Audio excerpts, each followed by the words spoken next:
Hello students, कैसे हैं आप सब लोग। उम्मीद करता हूँ, आशा करता हूँ कि आप होंगे स्वस्थ, मस्त और ढेर सारी पढ़ाई कर रहे होंगे। शिक्षाशास्त्र में आप सभी का एक बार फिर से स्वागत है और मैं हूँ आपका साइंस एजुकेटर, नाम है राहुल। ठीक है, तो पिछले कुछ वीडियोस में हमने साइंस में 9th में फिजिक्स में फर्स्ट चैप्टर जिसका नाम है मोशन, उसकी बात शुरू की थी। कुछ बेसिक से पॉइंट हमने डिस्कस भी कर लिए थे जैसे कि मोशन एंड रेस्ट क्या होता है। मोशन एंड रेस्ट की बात हमने जब आगे बढ़ाई तो आपको पता चला कि टाइप्स ऑफ मोशन क्या होता है, रेफरेंस फ्रेम, पॉइंट, सराउंडिंग्स जो भी कहना चाहें वो क्या होता है। फिर डिस्प्लेसमेंट एंड डिस्टेंस के बारे में भी थोड़ी सी चर्चा की थी, करेक्ट। तो जिसने भी ये चीज़ें अभी तक नहीं देखी हैं, आप पिछले वीडियोस को जाकर देखिए। आपको distance, direction, rest, motion, frame of reference, इन सारे पॉइंट्स में आपको क्लियरिटी मिल जाएगी। ओके, अब बात को आगे बढ़ाते हैं कि आज हमने क्या बात करनी है। तो फटाफट से सब्जेक्ट पर आते हैं क्योंकि पढ़ना तो बहुत सारा है। चलिए, तो आज हम क्या बात करेंगे, इसी चैप्टर को हम आगे बढ़ाते हुए आज हम बात करेंगे इन पॉइंट्स पर। सबसे पहले मैं आपको बताऊंगा आज जो आपने डिस्टेंस एंड डिस्प्लेसमेंट की चर्चा पिछले वीडियोस में की थी, उसी को हम शॉर्ट में रिकैप करेंगे। बेटा, शॉर्ट का मतलब ये है कि मैं आपको पॉइंट वाइज बतलाऊंगा, है ना। जो हमारे काम के पॉइंट्स हैं उन पर डिस्कशन करेंगे। यदि आपको डिटेलिंग में चीज़ों को देखना है तो पिछला वीडियोस आप देख लीजिएगा, आपको वहाँ डिटेलिंग में डिस्प्लेसमेंट एंड डिस्टेंस के बारे में समझ में आ जाएगा। तो एक short recap distance and displacement को लेकर, कुछ क्वेश्चंस फिर से कर लेंगे दो तीन, ताकि एक अंडरस्टैंडिंग वापस से आपकी बन जाए। फिर बात करेंगे आज के मेन टॉपिक को लेकर जिसका नाम है स्पीड एंड वेलोसिटी। मैं आपको यही बता देता हूं कि यदि डिस्टेंस एंड डिस्प्लेसमेंट बच्चे हैं तो यही बच्चे समय के साथ बढ़ते हुए, समय के बदलते वक्त के साथ या इन जनरल समय के साथ स्पीड और वेलोसिटी कहलाएंगे। अब कैसे कहलाएंगे ये आपको आने वाले वीडियोस में या आने वाले टाइम में पता चल जाएगा। फिर हम बात करेंगे स्पीड एंड वेलोसिटी को लेकर कुछ क्वेश्चंस की, क्योंकि न्यूमेरिकल क्वेश्चन हमारे सिलेबस का पार्ट तो है ही, लेकिन साथ में एक चीज़ मैं आपको बता देता हूँ, शायद बहुत सारे बच्चों को नहीं भी पता होगी, कि किसी भी चैप्टर में न्यूमेरिकल्स इस वजह से दिए जाते हैं ताकि जो भी आपने थ्योरी पढ़ी है ना उसको आप कंफर्म कर लें। आपकी अंडरस्टैंडिंग डेवलप करने के लिए न्यूमेरिकल्स दिए जाते हैं। हमेशा याद रखिए, यदि आपने थ्योरी पढ़ी उसके बाद उसके न्यूमेरिकल दिए ना, तो वो न्यूमेरिकल इसी कॉन्टेक्स्ट में दी जाते हैं हमें, ताकि और समझ में आ सके या जो हमने पढ़ा है क्या वो सही है, ये सारी चीज़ें क्लियर करने के लिए न्यूमेरिकल्स दिए जाते हैं। ठीक है, चलिए, तो वक्त बर्बाद ना करते हुए सीधा आते हैं टॉपिक पर। और टॉपिक क्या है, सबसे पहले शॉर्ट रिकैप करेंगे हम डिस्टेंस और डिस्प्लेसमेंट को लेकर। चलिए, ओके, आ गया है कि नहीं आया है। चलिए, अभी आ गया है आई थिंक पूरा। ओके, अब पूरा आ गया। ठीक है, चलिए, देखिए मैंने यहाँ पॉइंट वाइज अरेंज कर रखा है। पॉइंट वाइज अरेंज इसलिए कर रखा है क्योंकि डिटेलिंग तो ऑलरेडी हम पढ़ चुके हैं। ठीक है, तो पॉइंट में फटाफट से रिवाइज करते हैं।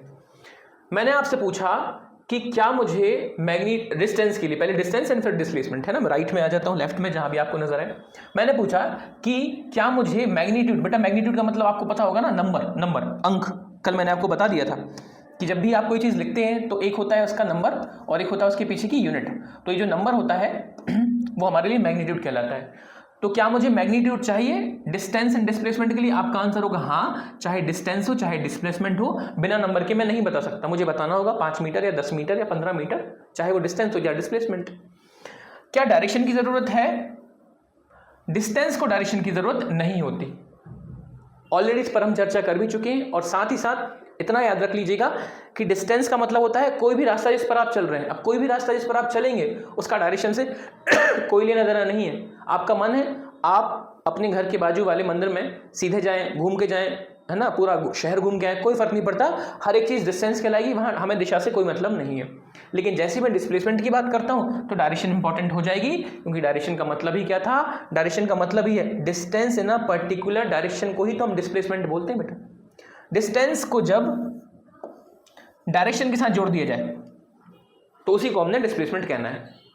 इस पर हम डिटेलिंग में बात कर चुके हैं, इसलिए फटाफट से बस शॉर्ट में रिकैप करेंगे। जो डिस्टेंस है क्या वो स्केलर क्वांटिटी होती है? यस। क्यों?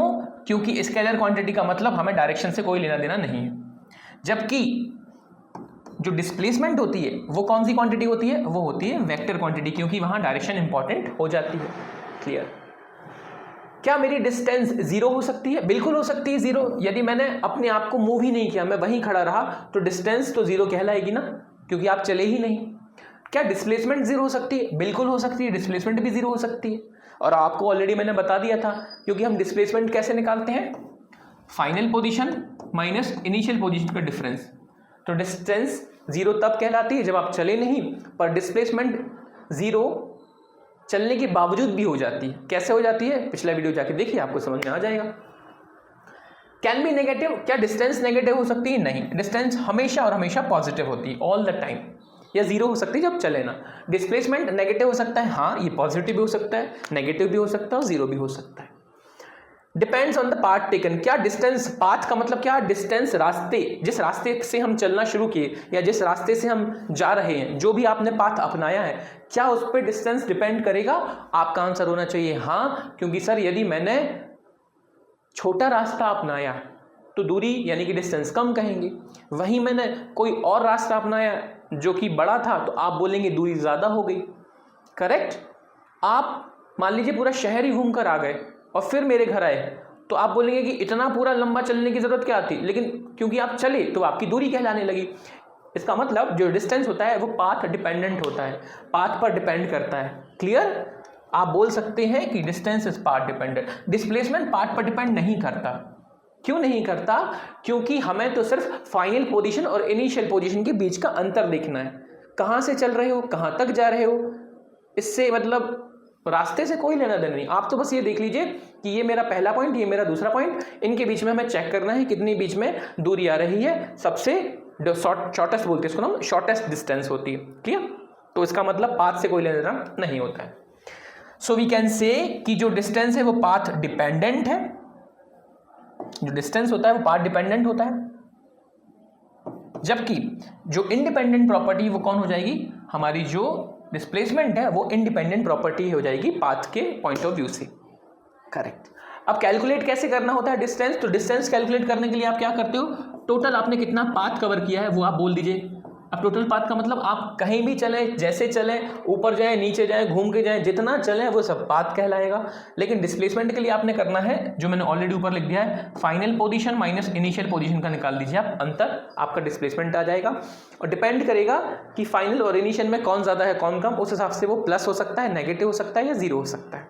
ओके, चलिए अब एक इंपॉर्टेंट चीज़ जान लीजिए, क्योंकि इसको मैं आगे भी समझाऊंगा, इस्तेमाल करूंगा। जब मैं आपको बोलता हूं डिस्टेंस, तो आपका दिमाग कहेगा डिस्टेंस का मतलब जो आपने चला, लेकिन जैसे ही उस डिस्टेंस को मैं डायरेक्शन के साथ जोड़ दूंगा तो आप उसको डिस्प्लेसमेंट कहेंगे। ये चीज़ बहुत अच्छे से क्लियर रखिएगा। जैसे ही आप डिस्टेंस को किसी एक पर्टिकुलर डायरेक्शन के साथ जोड़ देंगे आप उसे डिस्प्लेसमेंट कहेंगे। मतलब क्या है, मतलब ये है कि यदि आप डिस्टेंस लिख रहे हो तो ये डिस्टेंस तो है ही, लेकिन जैसे ही मैं इसमें क्या बोल दूं, डिस्टेंस में आप डायरेक्शन शामिल कर दें तो it will become displacement. Okay, बहुत ज़्यादा इसमें आपको उलझने की ज़रूरत नहीं है। हो सकता है कुछ लोग पहली बार ये देख रहे हो तो उनको लग रहा होगा सब ऊपर से गया है, नहीं, हम ऑलरेडी इस पर डिटेलिंग में बात कर चुके हैं, इसलिए आप पिछले को देख लीजिए और फिर यहाँ आइए तो आपको ये वाले पॉइंट भी क्लियर हो जाएंगे। चलो आगे बात करते हैं। ये तो मैंने सिर्फ आपको रिकैप करने के पॉइंट ऑफ व्यू से बताया था। ओके, तो नेक्स्ट हम क्या बात करेंगे, नेक्स्ट हम बात करेंगे कुछ और क्वेश्चंस की, क्योंकि जो समझा है ऑलरेडी मैंने आपको पिछले वीडियोस में क्वेश्चन कराए हुए हैं थोड़े बहुत, लेकिन क्योंकि हम रिकैप भी कर रहे हैं तो रिकैप के लिए भी 2-3 क्वेश्चन कर लेते हैं, क्या जाता है। चलिए क्वेश्चन देखिए। क्वेश्चन कह रहा है कि ये जो भाई साहब हैं जिनका नाम कुछ भी रख लो, मान लीजिए मैंने इनका नाम रख दिया कबीर, और ये कबीर नाम रख दिया, और कबीर को जो मैंने बोला कि आप क्या चलें, एक पाथ चलें, और ये जो हमारा पाथ है ये सेमी सर्कुलर है। मतलब कि बेटा सर्कुलर मतलब होता है क्या, आप जब पूरा सर्कल कवर करते हो तो सर्कुलर पाथ बोलते हो, लेकिन यदि मैं इसको आधा कर दूं तो आप क्या बोलेंगे, इट इज़ अ सेमी, मतलब कि आधा सर्किल। सेमी का मतलब आधा होता है, ठीक है, तो आधा सर्किल चल रहे हैं। So a person walks along a circular path of the radius 7 metre, मतलब इसकी जो रेडियस है, इतनी मैथ्स तो हम सभी पढ़ चुके होंगे कि रेडियस का मतलब तो आप जान ही चुके होंगे। करेक्ट, रेडियस सेंटर से आप जब सर्किल को जोड़ते हो किसी भी पॉइंट पे वो रेडियस बनती है। तो इसकी जो रेडियस दी गई है वो कितनी दी गई है, 7 मीटर। मैंने कहा ठीक है सर। सर्कुलर पाथ पे ये भाई साहब चलना चाह रहे हैं। अब जब ये भाई साहब पॉइंट ए से लेकर पॉइंट बी की तरफ चले तो आपने दो चीज़ें निकाल ली हैं, एक निकालेंगे हम डिस्टेंस और एक हम निकालेंगे डिस्प्लेसमेंट। और दोनों को बताने के लिए मैंने अलग अलग डायग्राम भी बना दिए हैं। देखिए आपको समझ में आ जाएगा बहुत ही सिंपल तरीके से। देखिए ये पॉइंट ए है, ये पॉइंट बी है, ये भाई साहब यहाँ से चलकर यहाँ गए हैं, ये है पॉइंट ए, ये है पॉइंट बी।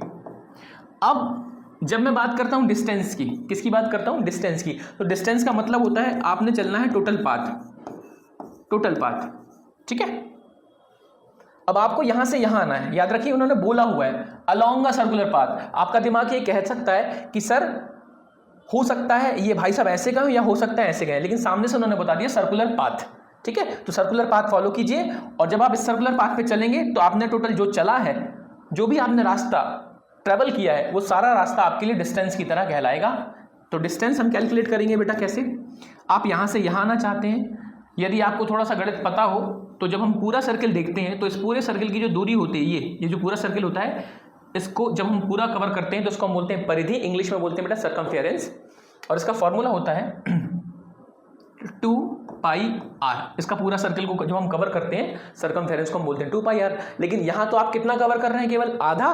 तो इसी को आप बोल देंगे कि यदि हम यहाँ से यहाँ आना चाहते हैं तो हमारे लिए जो डिस्टेंस बनेगी वो बनेगी केवल 2 पाई आर का आधा कर दीजिए, क्योंकि आप आधे पर चल रहे हैं। 2 से 2 कैंसिल, तो ये हो जाएगा पाई इंटू आर।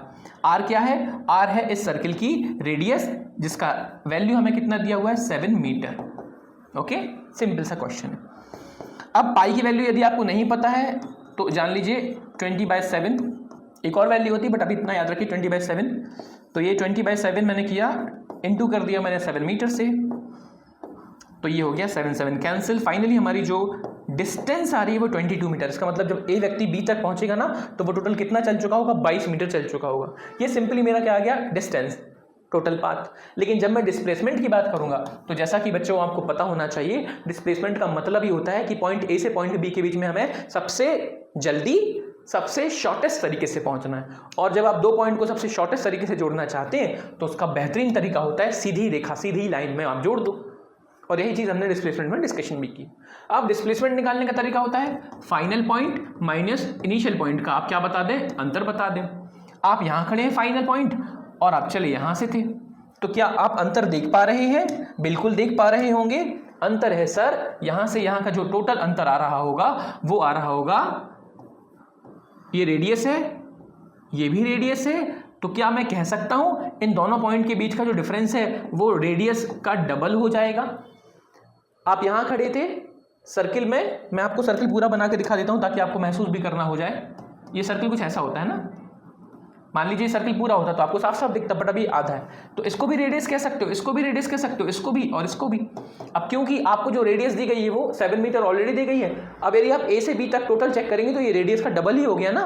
तो इसका मतलब आपका जो डिस्प्लेसमेंट है वो है 2r, 2 इंटू कर दूंगा 7, तो ये हो जाएगा 14 मीटर। इंपॉर्टेंट होता है हमेशा ये यूनिट लिखना। गलती से यदि आप यूनिट लिखना छोड़ देंगे, भूल जाएंगे, तो आपके नंबर कट सकते हैं। ओके, ये अंडरस्टैंडिंग के लिए मैंने बता दिया कि what is distance, what is displacement, simple सा क्वेश्चन। आई होप समझ गए होंगे। चाहे तो आप नोट कर सकते हैं, स्क्रीनशॉट ले सकते हैं, या जो आप करना चाहें कर सकते हैं। नेक्स्ट हम बात करेंगे, ओके ठीक है, नेक्स्ट हम बात करेंगे हमारे अगले एग्जाम्पल के बारे में, जो कि है एक और इम्पॉर्टेंट। इसके बेसिस पर कभी कभी आपके लिए न्यूमेरिकल क्वेश्चन पूछे जाएंगे एग्जामिनेशन में, तो अच्छे से समझ लीजिए। क्वेश्चन क्या कहता है? क्वेश्चन ये कह रहा है कि एक कोई व्यक्ति है, a man walks 4 metre east. Already आपको मैंने कल डायरेक्शंस बताई थी, फिर भी मैं आपकी सहूलियत के लिए साइड में कहीं डायरेक्शन बना देता हूँ। जिन बच्चों को नहीं पता होगा वो जान लीजिए। ईस्ट बोलते हैं जब आप राइट की तरफ जाते हैं। यदि आप ऊपर जा रहे हैं तो आप उसको नॉर्थ कंसिडर करते हैं, लेफ्ट की तरफ जा रहे हैं तो वेस्ट कंसिडर करते हैं, और नीचे की तरफ जा रहे हैं तो साउथ। करेक्ट? अभी के लिए इतना जान लीजिए। तो a man walks 4 metre east. मान लीजिए मैंने बोला कि ये भाई साहब इनिशियली, ये उसका इनिशियल पोजीशन है, यहाँ से चलना शुरू किए। कितना चले? इस डायरेक्शन का मतलब देखो ईस्ट।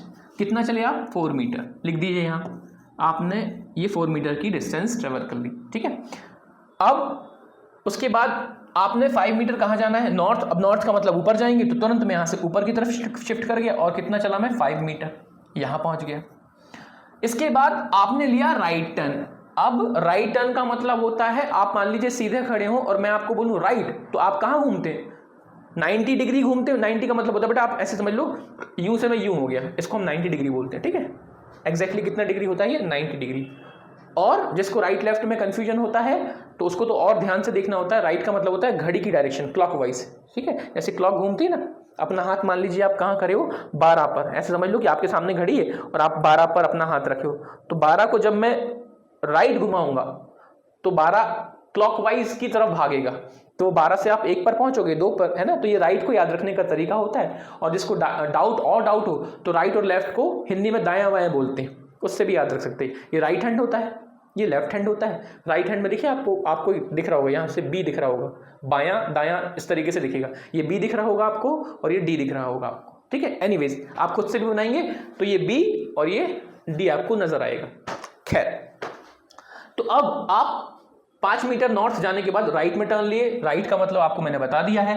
और सीधा कितना चल दिए? 8 मीटर आप आगे बढ़ गए, यानी कि आप इस पूरी यात्रा के दौरान फाइनली आप यहां पहुंच चुके। अब हमारा क्वेश्चन है कि भैया आप इस पूरे में आप डिस्टेंस भी निकाल दीजिए और साथ में डिस्प्लेसमेंट भी निकाल दीजिए।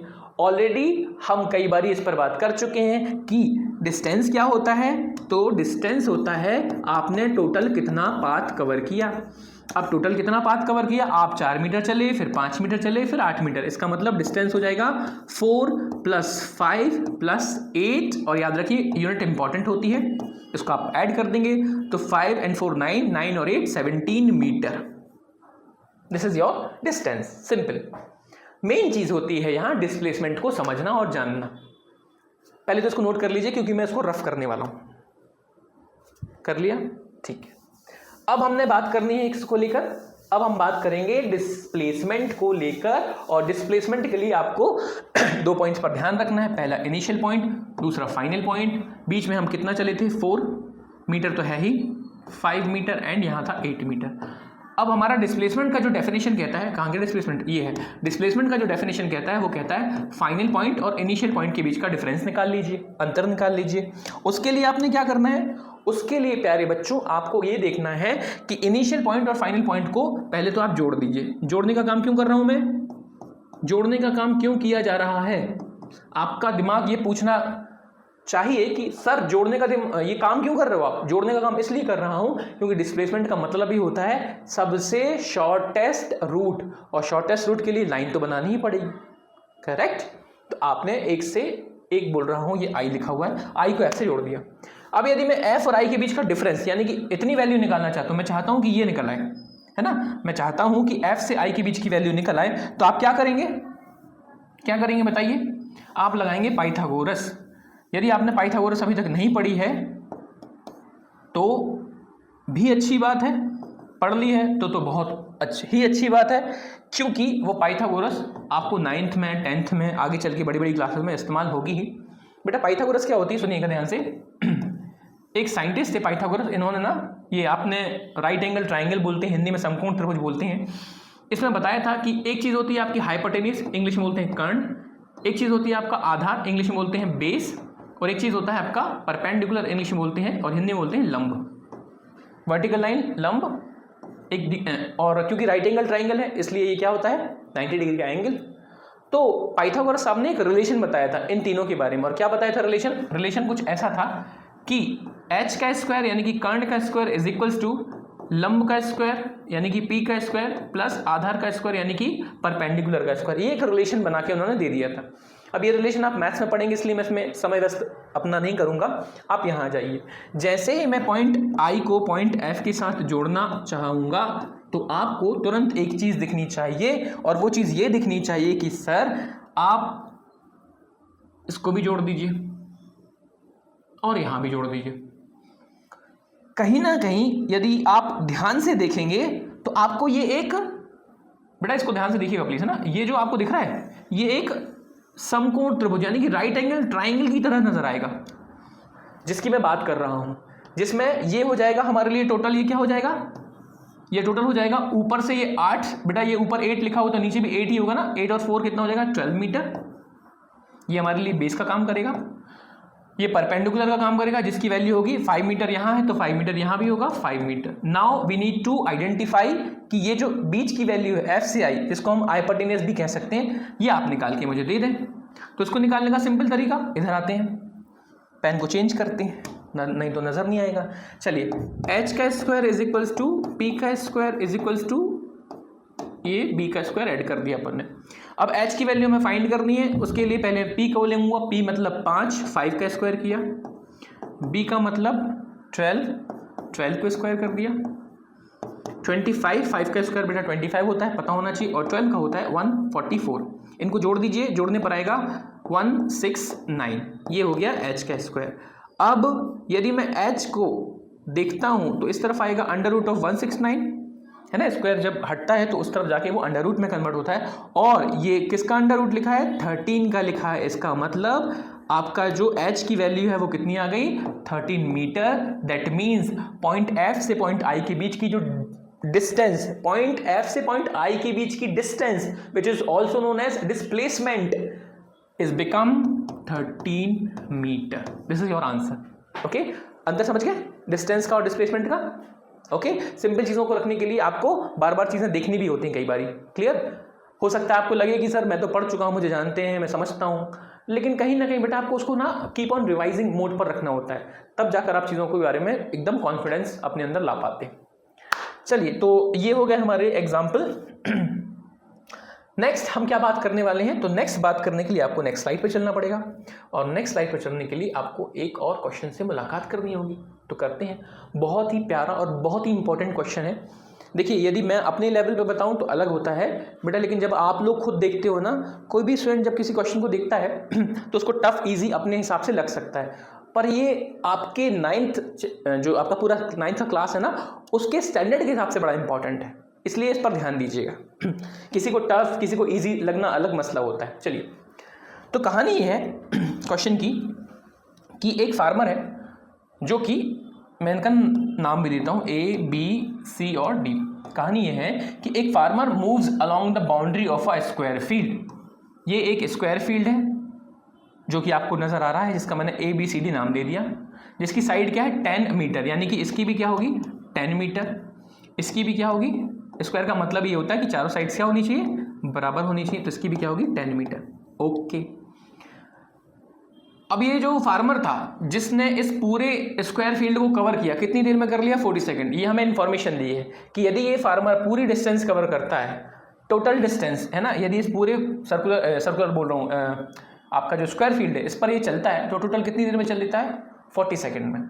ठीक है, यानी कि आप बोल सकते हैं फॉर वन क्या बोल दूँ उसको, लैप का मतलब होता है बेटा पूरा एक राउंड, फॉर वन लैप, है ना। कितना हो गया फॉर वन लैप, 40 सेकेंड, आपको टाइम दे दिया उन्होंने। ठीक है, what will be the magnitude, magnitude का मतलब मुझे चाहिए एक नंबर, है ना, एक नंबर दे दीजिए, ऑफ डिस्प्लेसमेंट, डिस्प्लेसमेंट का सिर्फ नंबर बता दो, डायरेक्शन से मतलब नहीं है, of the farmer at the end of 2 minute 20 second. ध्यान से देखो, उन्होंने क्वेश्चन को घुमा दिया है, उन्होंने ये नहीं बताया कि मैं कहाँ तक जा रहा हूँ, उन्होंने बोला है कि इतने टाइम के बाद आप कहाँ होंगे, और जब आप उस पॉइंट पर होंगे, उस पॉइंट को देखकर और जहाँ से चले थे इनिशियल पॉइंट को देखकर मुझे बता देनी है डिस्प्लेसमेंट। आई होप पहले तो आपको ये समझ में आया होगा कि पूछना क्या चाह रहे हैं। करेक्ट। अब बात करते हैं कि सर करना कैसे। तो आपको पहले ही बता दिया गया है कि इस स्क्वायर फील्ड को जब मैं चलना शुरू करूंगा तो पूरा कंप्लीट करने के लिए मुझे 40 सेकंड है, इसका मतलब पूरा एक लैप चल गया, 40 सेकंड हो गया। करेक्ट।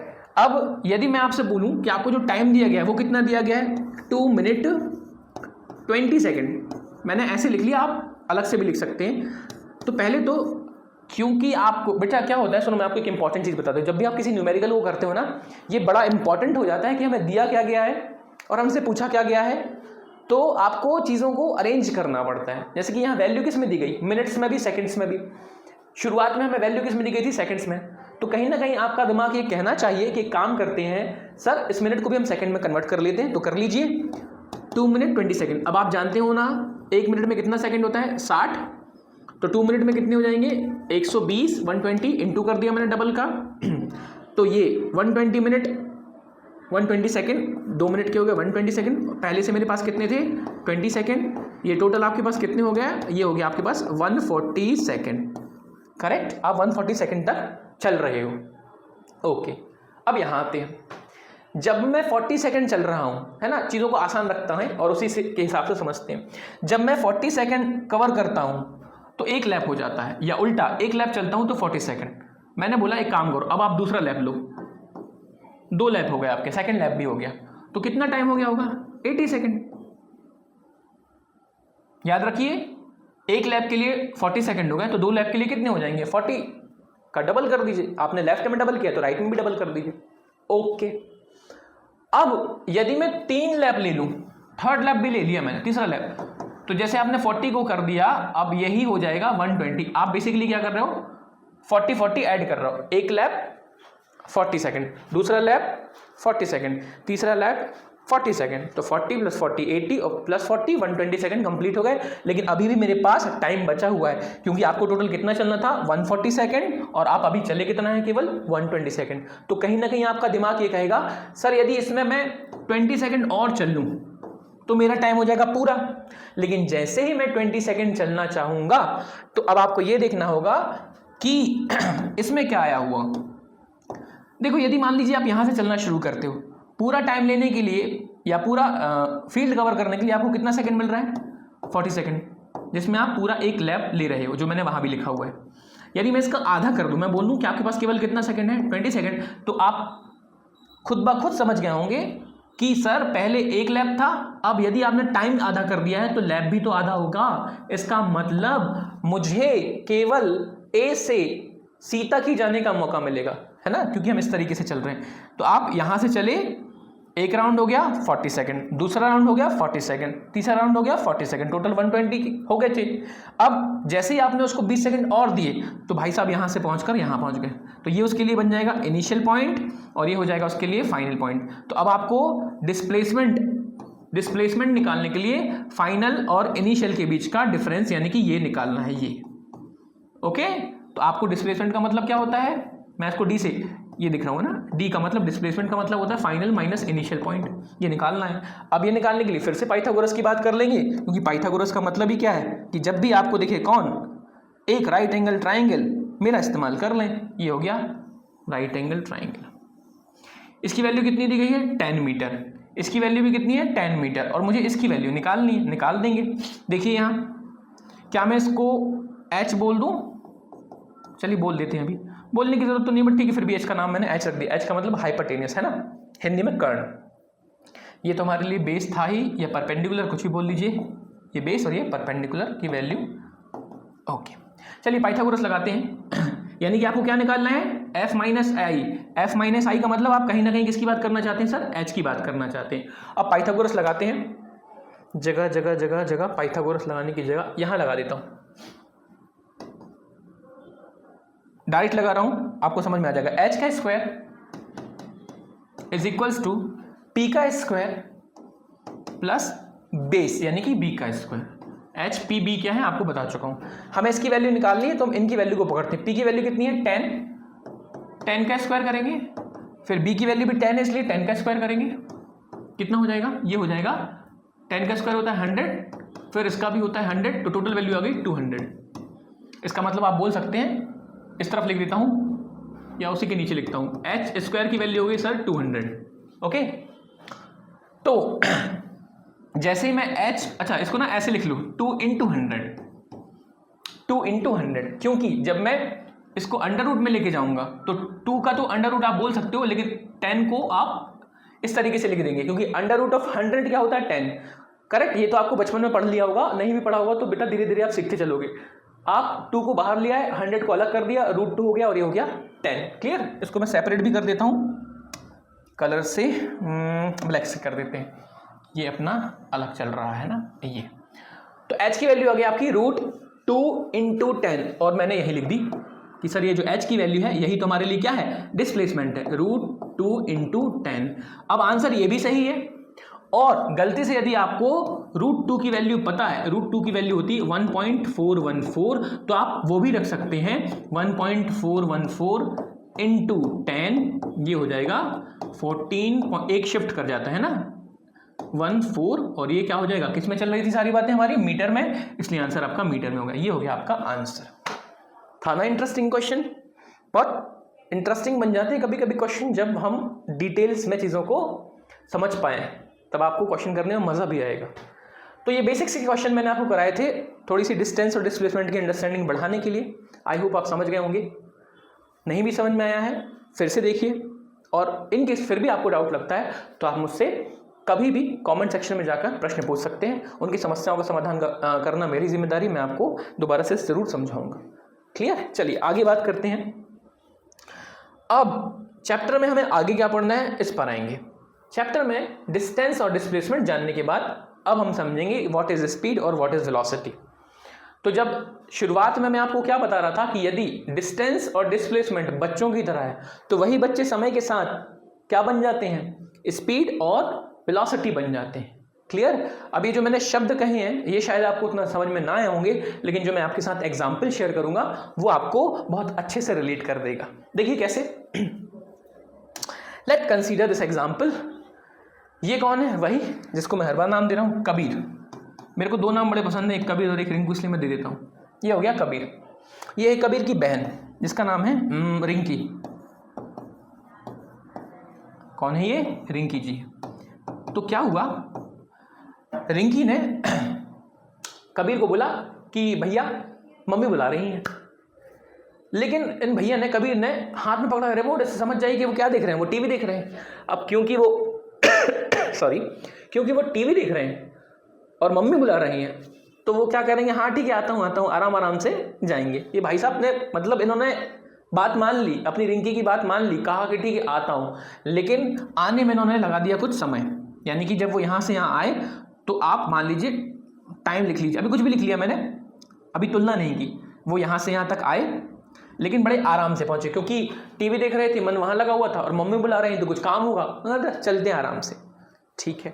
फिर वही रिंकी जी ने, ये केस नंबर 1 हो गया समझ लीजिए, और ये केस नंबर 2। अब वही रिंकी जी ने बोला कि भैया मैगी बन गई है, फटाफट खाना खाने आ जाओ, या मैगी बन चुकी है, खाना है कि नहीं खाना है। जैसे ही इस कबीर ने मैगी का नाम सुना तुरंत दौड़ा। अब तुरंत दौड़ने का मतलब फट से पहुंचा।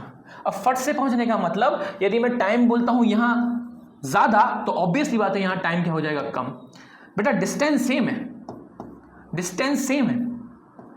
पहले भी उसको यहीं रिंकी तक पहुंचना था, बाद में भी उसको रिंकी तक ही पहुंचना था, करेक्ट। लेकिन फर्क कहाँ गया, एक बार उसने टाइम ज़्यादा ले लिया, एक बार उसने टाइम कम ले लिया। और यही चीज़ जब आप देखेंगे तो आपको स्वतः अपने आप ही ये दिमाग में आ जाएगा कि सर कहीं ना कहीं ये भाई साहब जो है कबीर, इन्होंने ये वाला जो काम है, यानी कि इस तरफ वाला जो काम है, ये किया है स्लोली, आराम से किया। कौन सा शब्द बोला मैंने? ये काम कैसा हो गया? स्लो। रिंकी तक पहुंचने का काम उसने आराम से किया, स्लो किया। जबकि मैगी की बात जैसे ही सुनी तो यहां उसने जो काम किया वो कैसा कर लिया? Fast, correct. इतना तो हमारे साथ कॉमन सेंस है ही कि हम ये बता सकें कब उन्होंने काम तेजी से किया, कब उन्होंने काम आराम से किया। तो ये जो आपको महसूस हुआ ना कि यार ये काम जल्दी हो गया या ये काम स्लो हुआ, तो ये स्लो या फास्ट बताने की जिम्मेदारी किसने ले ली? स्पीड ने ले ली। स्पीड कुछ और नहीं होता प्यारे बच्चों, सिर्फ ये बताता है कि कोई भी चीज़ या कोई भी जो मोशन होता है, क्योंकि हम मोशन के पॉइंट ऑफ व्यू से बात कर रहे हैं तो उसी को लेकर आगे बढ़ते हैं। तो स्पीड बताती है कि कोई मोशन फास्ट हो रहा है या कोई मोशन स्लो हो रहा है। जैसे कि यहाँ जब कबीर रिंकी के पास पहुंचा तो मोशन तो हो रहा था ना, मोशन का मतलब पोजीशन चेंज तो हो रही थी, लेकिन एक बार उसने पोजीशन चेंज की, बड़े आराम से, चलो ठीक है मम्मी बुला रही, काम ही होगा, आराम से चलते हैं। लेकिन भाई मैगी की बात सुनी, फट से गया, फट से। तो एक काम उसने किया आराम से, एक काम किया जल्दी, एक बार मोशन था उसका बहुत स्लो और एक बार मोशन था उसका फास्ट। और यही बात हमें बताई स्पीड ने कहा कि जब आप मुझे समझेंगे तो आप ये जान पाएंगे कि कोई भी जो मोशन हो रहा है वो स्लो हो रहा है कि फास्ट हो रहा है। बिल्कुल इतनी ही बात हमें फिजिक्स ने स्पीड के बारे में बताई। क्लियर? चलिए अब बेटा एक शब्द आप सुनेंगे, दर, रेट, है ना। इसको दर इंग्लिश में रेट बोलेंगे और हिंदी में इसको दर बोलते हैं। जब भी टाइम बात आए, कहीं भी आप टाइम को शामिल करेंगे तो आपको ये शब्द देखने मिलेगा। कहीं भी आप टाइम को जोड़ते हैं आपको रेट वर्ड सुनने मिलेगा। जैसे मैं आपसे पूछूं कि यहाँ टाइम ज़्यादा है और यहाँ टाइम कम है, तो आप सिंपली ये तो बोल सकते हो यहाँ काम हो रहा है फास्ट, यहाँ काम हो रहा है स्लो, आप बोल पा रहे हो, ठीक है। लेकिन जब मैं उसको रेट से जोड़ूंगा तो याद रखिएगा, यदि टाइम ज़्यादा लग रहा है तो आप ऑटोमेटिक बोल सकते हैं कि सर यहाँ जो भाई साहब के काम करने का रेट है ना, रफ्तार है, वो कैसी है, कम है, तभी तो बड़े आराम आराम से टहला टहला कर रहे हैं, ओके। जबकि इधर जब इनको मैगी खाने का ऑफर दिया गया तो बहुत तेज़ी से ये पहुंचे अपनी बहन रिंकी के पास, क्योंकि उन्होंने टाइम कम लिया है, तो आप बोल सकते हैं उनकी जो रेट थी, रफ्तार थी, बहुत तेज़ थी, बहुत तेज़ी से गए वो। टाइम जब आप कम लेते हो ना तो ऑटोमेटिकली रेट हो जाती है ज़्यादा। क्लियर? अब ये जो मैंने आपको समझाया, ये तो मैंने शाब्दिक रूप से समझाया कि भैया ये स्पीड बताती क्या है, लेकिन जब इसी को मैथमेटिकली जानेंगे तो वो चीज़ आपके काम की ज़्यादा होगी, क्योंकि कहीं ना कहीं हमें समझने के साथ साथ कैलकुलेशन भी करनी। तो आई होप पहले तो आपको ये समझ में आ गया होगा कि स्पीड का मतलब क्या है। अच्छा, साथ में एक शब्द लिखा है वेलोसिटी। देखो क्या होता है, ये मैंने बोला था ना, ये क्या है, ये डिस्टेंस है। जब मैं डिस्टेंस शब्द का इस्तेमाल करता हूं तो आप इन सभी इस पूरी कहानी में डिस्टेंस की बात यदि करूंगा तो आप बोल सकते हैं स्पीड। लेकिन जैसे ही मैं इस डिस्टेंस की जगह कौन सा शब्द इस्तेमाल कर लूंगा, डिस्प्लेसमेंट, तो यही कहानी किसकी बात कहना शुरू कर देगी, वेलोसिटी को पकड़ लेगी, वेलोसिटी की कहानी शुरू कर देगी। सब कुछ वही होगा, रिंकी होगी, कबीर होगा, मैगी होगी, बुलाया जाएगा, टाइम कम लेंगे, टाइम ज़्यादा लेंगे, बस फर्क होगा एक बार आप डिस्टेंस को पकड़ के चल रहे हो और एक बार आप डिस्प्लेसमेंट को पकड़ के चल रहे हो, है ना। क्योंकि जब आप डिस्टेंस को पकड़ेंगे तो स्पीड कहेंगे, और जब आप डिस्प्लेसमेंट को पकड़ेंगे तो आप वेलोसिटी कह सकते हैं। बाकी फर्क कुछ भी नहीं होता। अब जो थ्योरी आपने समझी है, आई होप आप समझ पाए होंगे। इस थ्योरी को हम थोड़ा सा शब्दों में लिख लें तो क्या लिखा हुआ है यहां, स्पीड डेफिनेशन क्या कहती है, speed is the measure of how quickly an object covers distance, it's a scalar quantity meaning it only has magnitude and no direction. और दूसरा, स्पीड की डेफिनेशन है rate of change of distance is speed. अब ये क्या लिखा हुआ है ऑलरेडी मैं बता चुका हूं, बट फिर भी यहां पढ़ते हैं अच्छे से और समझ में आएगा। Speed is the measure of how quickly, मतलब कोई काम जल्दी कर पा रहे हैं कि स्लो कर पा रहे हैं, ये बता रहा है। और जब भी आप स्पीड की बात करेंगे तो आपने डिस्टेंस को ध्यान में रखकर बात करनी है। किसको ध्यान में रखकर बात करनी है, डिस्टेंस को। यानी कि स्पीड बेसिकली क्या हो जाएगी कि आपको जब भागना था या चलना था तो आप उसमें किसको पकड़ के चल रहे थे, डिस्टेंस को पकड़ के चल रहे थे। और साथ में आपको टाइम तो मिलेगा ही, है ना, क्योंकि जब आपसे ये पूछता है भैया कि तुमने काम जल्दी किया कि स्लो किया, तो ये तब कब डिफाइन कर पाओगे, जब साथ में आप समय भी तो बताओगे। इसका मतलब स्पीड के लिए हमें दो चीज़ों की जरूरत है, एक डिस्टेंस और एक टाइम। करेक्ट? ओके, याद रखिएगा, क्योंकि आप स्पीड को किससे कैलकुलेट करते हैं, डिस्टेंस से कैलकुलेट करते हैं। और डिस्टेंस अपने आप में कौन सी क्वांटिटी थी, स्केलर, इसलिए स्पीड भी क्या हो जाती है, स्केलर क्वांटिटी।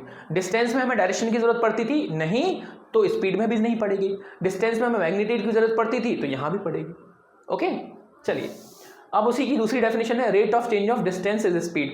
अब रेट ऑफ का मतलब मैंने आपको बता ही दिया, रेट का मतलब टाइम की बात होती है ना, यानी कि जब आप टाइम के साथ अपनी डिस्टेंस चेंज करेंगे तो वो चीज़ क्या कहलाएगी, स्पीड।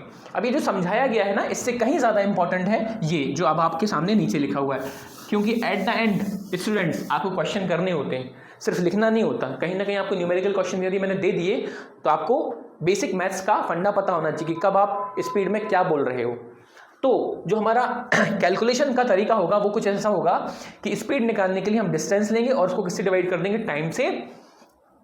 मैथमेटिकली यहां मैं स्पीड को एस से रिप्रेजेंट करूंगा और डिस्टेंस को तो आप जानते हैं डी से रिप्रेजेंट करते हैं, टाइम मतलब टी। ये हमारे लिए एक फॉर्मूले का काम करेगा। डी की यूनिट क्या होती है, मीटर, टाइम की यूनिट क्या होती है, सेकेंड। तो आपने कहीं ना कहीं मीटर और सेकंड को भी डिवाइड किया है, तो आप बोल सकते हैं कि स्पीड की यूनिट क्या हो जाएगी, मीटर पर सेकंड। यदि मैं यहां ले लेता क्या, मीटर की जगह क्या ले लेता, किलोमीटर, नीचे मैं लिख देता टाइम में सेकंड की जगह घंटे यानी कि आवर, तो यूनिट क्या बन जाती, आप बोलते सर इसकी स्पीड की यूनिट हो जाएगी किलोमीटर पर आवर।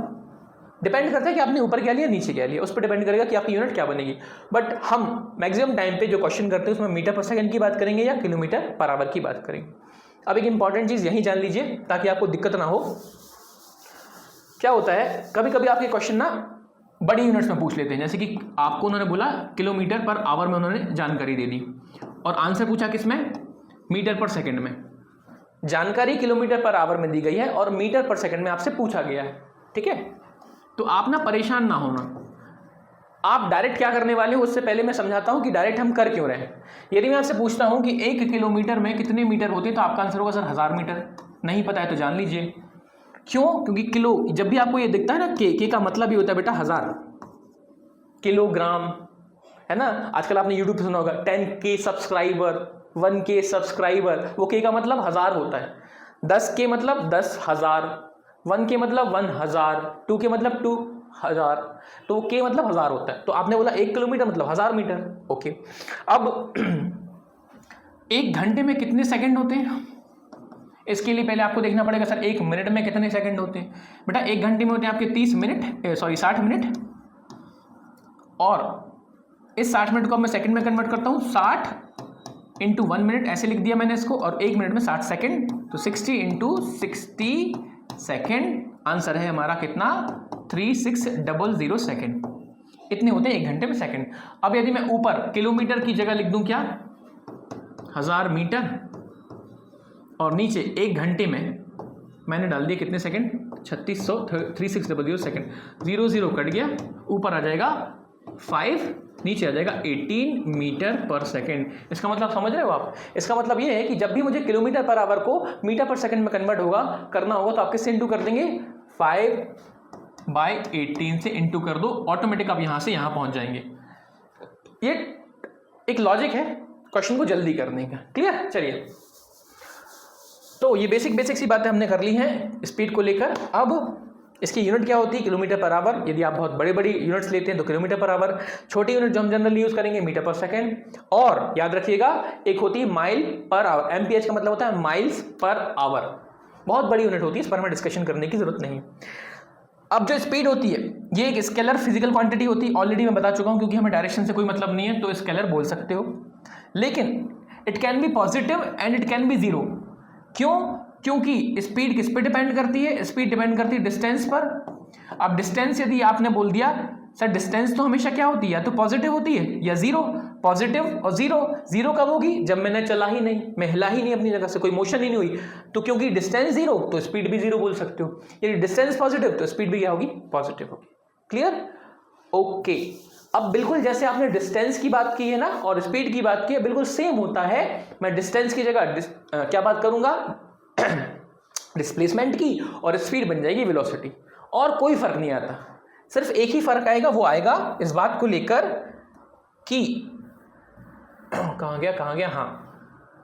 अब वेलोसिटी को जब आप लेंगे ना तो सिंपल सब कुछ सेम है, बस फर्क आ गया। जहां आप पिछले में डिस्टेंस की बात कर रहे थे, अब आप बात करेंगे डिस्प्लेसमेंट की। ओके रुकिए, पहले इसको मैं सेट कर दूं। ठीक हो गया सेट।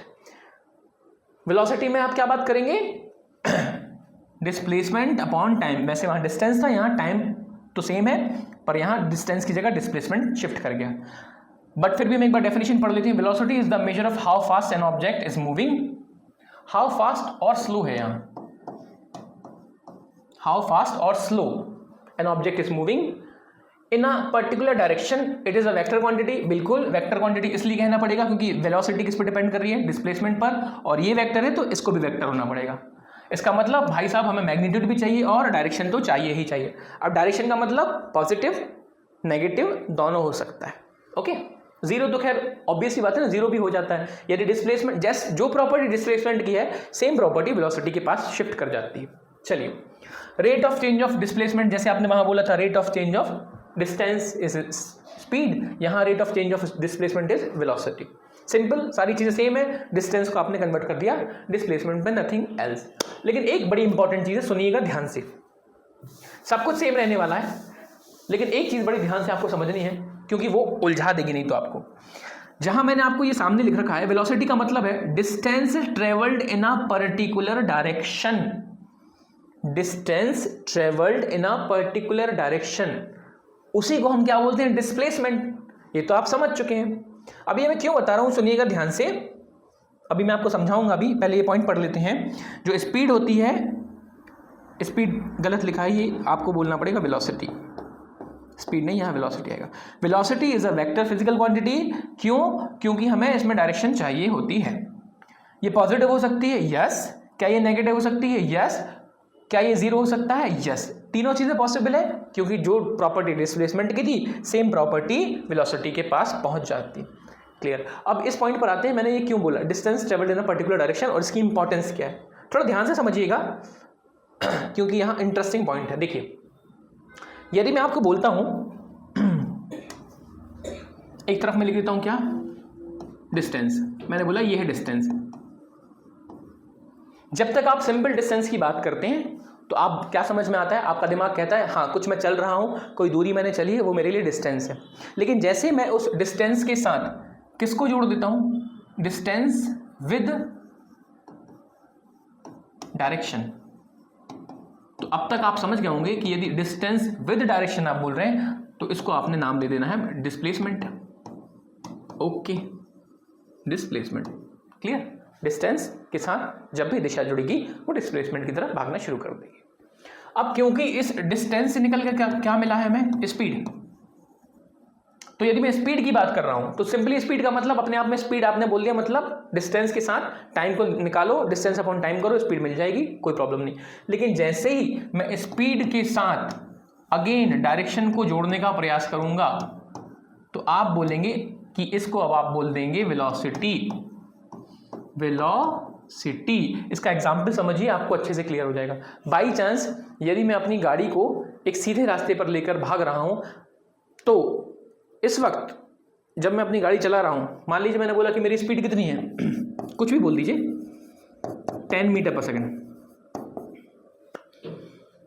जब मैं थोड़ी और गाड़ी आके चला के पहुंचा, क्या मेरी डायरेक्शन में कोई चेंज आया, क्या मेरी डायरेक्शन बदल रही है, आप बस इतना बता दीजिए। गाड़ी चलाते वक्त मेरी डायरेक्शन बदल रही है, नहीं, हम तो सीधा चल रहे हैं। तो इस वक्त डायरेक्शन क्योंकि आप यूज नहीं कर रहे हो तो आपकी स्पीड और वेलोसिटी सेम है। लेकिन जैसे मैंने अपनी गाड़ी को मुड़ा, चलते चलते मैंने टर्न ले लिया, तो आपका दिमाग कहेगा सर आप मुड़ गए, आप मुड़ गए मतलब आपने अपनी डायरेक्शन बदल ली, और क्योंकि आपने डायरेक्शन बदल ली इसका मतलब अब आप उसको स्पीड ना बोलकर वेलोसिटी की कैटेगरी में ले आएंगे, क्योंकि वेलोसिटी में डायरेक्शन बहुत इंपॉर्टेंट हो जाती है। पहले आपने स्पीड और वेलोसिटी सेम बोला था क्योंकि तब आप डायरेक्शन की बात नहीं कर रहे थे, लेकिन जैसे ही मैंने उस चलती हुई गाड़ी में स्पीड में डायरेक्शन घुसेड़ दी, मतलब सीधा सीधा चलते हुए मुड़ गया, डायरेक्शन चेंज हो गई, तो आप बोलेंगे कि सर अब आप ये नहीं बोल पाएंगे कि जो आपकी वेलोसिटी है वही आपकी स्पीड है, ना, अलग अलग है क्योंकि आपने डायरेक्शन बदल ली। इसका एक बड़ा इंपॉर्टेंट सेंस है कि देखिए क्या होता है, यदि मैं वेलोसिटी को चेंज करना चाहूँ, अपनी वेलोसिटी को चेंज करना चाहूँ तो मेरे पास दो तरीके हैं। वेलोसिटी को चेंज करने के ना दो तरीके होते हैं। क्या तरीके होते हैं, देखिए, वेलोसिटी डिस्प्लेसमेंट पे डिपेंड करती है, हाँ, और साथ में वेलोसिटी किस पे डिपेंड करती है, डायरेक्शन पे भी डिपेंड करती है, हमें समझ में आ ही गया। तो यदि मुझे अपनी स्पीड को चेंज करना है तो केवल स्पीड को बदलने के लिए केवल मेरे पास कौन है, डिस्टेंस। आप डिस्टेंस चेंज कर लो, टाइम में याद रखना, मैं टाइम ना अभी फिक्स लेके चल रहा हूँ, नहीं तो आपका दिमाग कहेगा सर मैं टाइम भी तो चेंज कर सकता हूँ। अभी एक चीज़ को फिक्स रखते, टाइम मान लीजिए सेम है, तो मैं ये बोल रहा हूँ स्पीड को चेंज करने के लिए डिस्टेंस चेंज कर लीजिए, स्पीड चेंज हो जाएगी। लेकिन क्योंकि वेलोसिटी दो चीज़ों पर डिपेंड करती है, डिस्प्लेसमेंट पे भी और डायरेक्शन पे भी, तो आप ना यदि वेलोसिटी को बदलना चाहते हैं तो आप या तो चेंज कर लो अपना डिस्प्लेसमेंट या चेंज कर लो क्या, डायरेक्शन। इसका सैंपल मैं आपको दूँ तो ये कहना है मेरा कि यदि दो गाड़ियाँ चल रही हैं, एक गाड़ी जो चल रही है सीधा चल रही है 5 मीटर पर सेकंड से और दूसरी गाड़ी भी चल रही है 5 मीटर पर सेकंड से, इस वक्त इसकी स्पीड और इसकी वेलोसिटी सेम कहलाएगी क्योंकि डायरेक्शन में कोई चेंज नहीं है। लेकिन जैसे ही अगले एग्जाम्पल में यदि ये भाई साहब 5 मीटर पर सेकंड से चल रहे थे तो अभी भी आप इसको स्पीड में क्या बोलेंगे कि इनकी स्पीड तो है 5 मीटर पर सेकंड, लेकिन जब इन्होंने चलना शुरू किया, इन्होंने पता है क्या किया, वेलोसिटी, ठीक है, इन्होंने क्या किया, ऐसा चला, ये बिल्कुल घूमते घामते, जब ये इस तरीके से चलेंगे तो आप देखिए पहले इनकी डायरेक्शन इधर जा रही थी, फिर ये हल्का सा टर्न ली इधर आ गई, फिर ये इधर आ गए। कहीं ना कहीं आप देखेंगे हर एक सेकंड में इनकी डायरेक्शन चेंज हो रही है, लगातार समय के साथ आपकी वेलोसिटी बदल रही है। क्यों बदल रही है, क्योंकि वेलोसिटी डायरेक्शन के चक्कर में चेंज हो जाती है। तो आप बोलेंगे कि सर यहाँ वेलोसिटी सेम है, नहीं, आप यहाँ वेलोसिटी को एग्जैक्टली नहीं बोल सकते कि सेम है। जैसे आपने यहाँ बोला था स्पीड और वेलोसिटी, बेटा याद रखना नंबर वाइज सेम है, न्यूमेरिकली सेम है। यदि मैं बोलूं मैग्नीट्यूड में, मैग्नीट्यूड इसका भी 5 है, मैग्नीट्यूड इसका भी क्या होगा 5, लेकिन फिर भी मैं वेलोसिटी को सेम नहीं बोल पाऊंगा क्योंकि वेलोसिटी दो चीज़ों पर डिपेंड करती है, आपकी डिस्प्लेसमेंट और डायरेक्शन। और डिस्प्लेसमेंट या मतलब कहीं ना कहीं आप बोल सकते हो डिस्प्लेसमेंट का मतलब तो खुद ब खुद डायरेक्शन है। है ना। तो वेलोसिटी किस पे डिपेंड कर रही थी, आपकी डायरेक्शन पे डिपेंड करती है, और क्योंकि आप लगातार डायरेक्शन चेंज कर रहे हो तो वेलोसिटी सेम नहीं रख पाएंगे। नंबर में सेम है लेकिन डायरेक्शन बदल गया, इसलिए बड़ा इंपॉर्टेंट होता है वेलोसिटी और स्पीड को समझना। सारा खेल समझ पाएंगे तभी तो आगे बढ़ पाएंगे। तो अब इसको और अंडरस्टैंडिंग डेवलप करने के लिए कुछ क्वेश्चंस की प्रैक्टिस कर लेते हैं। बेसिक से क्वेश्चंस हैं अंडरस्टैंडिंग बनाने के लिए। देखिए बेसिक क्वेश्चन क्या कहता है, याद रखना है डिस्टेंस, मैं लिख भी देता हूं कहीं ना कहीं। फॉर्मूला, स्पीड का फॉर्मूला क्या है, आप उसको ऐसे शो कर सकते हो, डिस्टेंस शॉर्ट में लिख देता हूं, है ना, डी अपॉन टाइम। और यदि मैं किसकी बात करूं वेलोसिटी, तो आप बोलेंगे डिस्प्लेसमेंट। यहां पूरा इसलिए लिख रहा हूं क्योंकि दोनों की बातें डी से शुरू होती हैं, डी डी। डिस्टेंस का आपको पता है कितना चला, और डिस्प्लेसमेंट का मतलब क्या है, final point minus initial point का डिफरेंस, ये आपका डिस्प्लेसमेंट बन जाएगा, और नीचे टाइम तो है ही। चलिए क्वेश्चन पर आते हैं। क्वेश्चन ये है कि एक बाइकर है जो कि इस रास्ते पर चल रहा है। मैंने कहा ठीक है चलो, हमें क्या प्रॉब्लम है। इनने चलना शुरू किया, जब ये चले तो मान लो ये पॉइंट ए है और ये पॉइंट बी है। जब ये भाई साहब पॉइंट ए से बी तक गए तो इन्होंने इस पूरे रास्ते में कितनी डिस्टेंस कवर की, इस पूरे रास्ते में 75 मीटर की डिस्टेंस ट्रेवल की। ठीक है, ये पसंद नहीं आ रहा है, लाइन थोड़ा तिरछी बन गई, थोड़ा सीधा बनाने का ट्राई करते हैं। ये लाइन गई एकदम सीधी, हाँ अब ठीक है। ये जो डिस्टेंस ट्रेवल की उन्होंने कितनी की है, 75 metre according to our question. कितने टाइम में की है, तो यहां से वहां तक जाने में उनको जो टाइम लगा है वो कितना लगा है, 15 सेकेंड का। ये डिस्टेंस है। तो आपसे पूछा गया है कि इस वक्त इनकी स्पीड और वेलोसिटी क्या है। तो सिंपल है, स्पीड का फॉर्मूला क्या कहता है, डी अपॉन टी, यानी कि डिस्टेंस अपॉन टाइम। अब डिस्टेंस कितना है 75 मीटर और टाइम हमें पता है 15 सेकेंड। कितना आंसर आएगा 15.5, यानी कि स्पीड आ जाएगी 5 मीटर पर सेकेंड। अंतर रखिएगा, यहाँ एस लिखा है यहाँ 5 लिखा है। इस वक्त यदि मैं आपसे पूछता हूँ वेलोसिटी, तो वेलोसिटी भी सेम होगी। क्यों होगी, क्योंकि आप स्ट्रेट लाइन में चलते हैं, और जब आप स्ट्रेट लाइन में चलते हैं वेलोसिटी को मैं v से रिप्रेजेंट करने वाला हूँ। तो फाइनल पॉइंट और इनिशियल पॉइंट का डिफरेंस निकाल लीजिए। फाइनल का मतलब बी पॉइंट है और इनिशियल का मतलब आप ए पॉइंट पर खड़े हैं। बेटा ये 13 नहीं है ना, बी लिखा हुआ है। डिपेंड कि कहाँ से कहाँ तक चलते हैं, और डिवाइड किससे करना है, टाइम से डिवाइड करना है। जब आप बी से ए देखेंगे तो बी से जब आप ए का अंतर देखेंगे तो आपको साफ साफ दिख रहा है कि ये भी तो 75 मीटर ही आएगा, और नीचे टाइम सेम है 15 सेकेंड। तो आंसर शुड बी, इधर ही लिख देता हूँ, 5 मीटर पर second. Okay, same velocity same speed, क्योंकि आप एक स्ट्रेट लाइन में चल रहे थे, और क्योंकि आप स्ट्रेट लाइन में चल रहे थे तो डिस्टेंस और डिस्प्लेसमेंट सेम होता है। ऑलरेडी हम इस पर बात कर भी चुके हैं, लिहाजा आपको ये बात समझ में आ गई होगी। लेकिन इसी क्वेश्चन में मैं हल्का सा चेंज करूंगा तो आपकी अंडरस्टैंडिंग और बढ़ेगी। इसी क्वेश्चन को मैं अब थोड़ा सा चेंज कर रहा हूं। क्या चेंज करना है हमें, देखिए क्वेश्चन ये कह रहा है कि जो हमारा पिछला क्वेश्चन था उसमें क्या हुआ था, बाइकर पॉइंट ए से, बाइकर भाई साहब पॉइंट ए से पॉइंट बी तक गए थे। पिछले क्वेश्चन में कितनी डिस्टेंस ट्रेवल करके गए थे, 75 मीटर। कितना टाइम लेकर गए थे, तो आप बोलेंगे सर टाइम था इनका 15 सेकेंड। ओके, लेकिन अब आपने क्या किया, अब आप रिवर्स भी आ गए, मतलब बी से वापस आपको लौटना भी है। घर भी तो वापसी करोगे ना, घर भी वापस करोगे। तो यदि मैं आपको बोलूं कि अब जब ये लौटे तो इन्होंने कितना डिस्टेंस ट्रेवल किया, तो आप फिर से बोलेंगे सर यदि गए थे 75 पे तो लौटोगे भी थे ना। ऐसा तो नहीं है रास्ते में कोई आपको बीच में रास्ता किसी ने गोल कर दिया हो तो आपका रास्ता छोटा हो गया ना।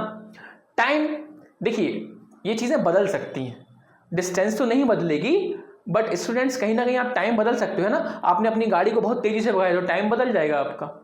लेकिन अभी के लिए मैं ये मान के चल रहा हूं कि 15 सेकंड ही उनको जाने में लगा और 15 ही सेकंड उनको आने में लगा, तो आप बोल सकते हैं कि लौटने के लिए भी उनको उतना ही समय मिला। तो इस दौरान यदि मैं आपसे दोनों क्वेश्चन फिर से पूछूं, स्पीड और वेलोसिटी, तो स्पीड क्या कहती है, स्पीड कहती है distance upon time.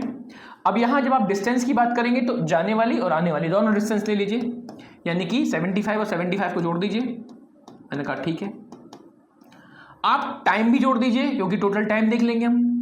Total time मतलब 15 प्लस 15, ये हो गया क्लियर। तो आंसर हो जाएगा आपका 75 होता है 150, 150 नीचे हो गया 15 30 ऊपर मीटर और ये सेकेंड। अगेन आपकी वैल्यू सेम आ रही है 5 मीटर पर सेकेंड, कोई प्रॉब्लम नहीं। मेन है वेलोसिटी। अब जब मैं वेलोसिटी को चेक करने निकला तो वेलोसिटी ने कहा कि मुझे चेक करने के लिए आपको पहले ढूंढना पड़ेगा डिस्प्लेसमेंट को, और डिस्प्लेसमेंट ने कहा कि मुझे चेक करने के लिए आपको देखना पड़ेगा फाइनल और इनिशियल पॉइंट। अब क्योंकि मेरे फाइनल पॉइंट और इनिशियल पॉइंट अभी हो गए हैं सेम, मैं वापस घर आ चुका हूं, तो आप बोलेंगे कि फाइनल इनिशियल पॉइंट यदि सेम हो गए हैं तो डिस्प्लेसमेंट आपकी हो गई है 0, और 0 डिस्प्लेसमेंट है तो वेलोसिटी भी क्या हो गई है 0। ये अंडरस्टैंडिंग डेवलप करने के लिए मैंने उस क्वेश्चन में थोड़ा सा ट्विस्ट या चेंज किया था। क्लियर? ये छोटे छोटे एग्जाम्पल्स ही आपकी अंडरस्टैंडिंग को बढ़ाते हैं, क्योंकि मैं आपको पहले भी बता चुका हूं, फिर सुन लीजिए, न्यूमेरिकल्स कहीं भी ऐसे ही नहीं दिए जाते। जब आप आगे चैप्टर्स में पढ़ेंगे ना, आपको ये एहसास होगा कि हर एक न्यूमेरिकल हमें चीज़ों को समझाने के उद्देश्य से ही बनाया गया। ओके, चलिए, तो आई होप आज की क्लास में आपको जो बताया गया है, जो समझाया गया है, वो आप अच्छे से पढ़ पाए होंगे। स्पीड, वेलोसिटी, इनके बारे में आप समझ पाए होंगे। अब इस स्पीड और वेलोसिटी को हम और डिटेल में देखेंगे थोड़ा सा आगे चल के कि ये बदल सकती है कि नहीं बदल सकती। जब बदलेगी तो क्या कहेंगे, जब नहीं बदलेगी तो क्या कहेंगे, है ना। उस चीज़ को हम आगे पढ़ेंगे। तब तक हंसते रहिए, मुस्कुराते रहिए और शिक्षाशास्त्र के साथ जुड़कर पढ़ते रहिए। साथ ही साथ क्या करना है, हमें इस चैनल को अपने पढ़ने वाले बच्चों के साथ, है ना, सहपाठियों के साथ, जिसके साथ भी आपको शेयर करना है, दोस्तों के साथ शेयर कीजिए। और कमेंट सेक्शन में आप भर भर के हमें कमेंट भी कर सकते हैं। तो कंटिन्यू करेंगे हम नेक्स्ट क्लास में। तब तक के लिए थैंक यू।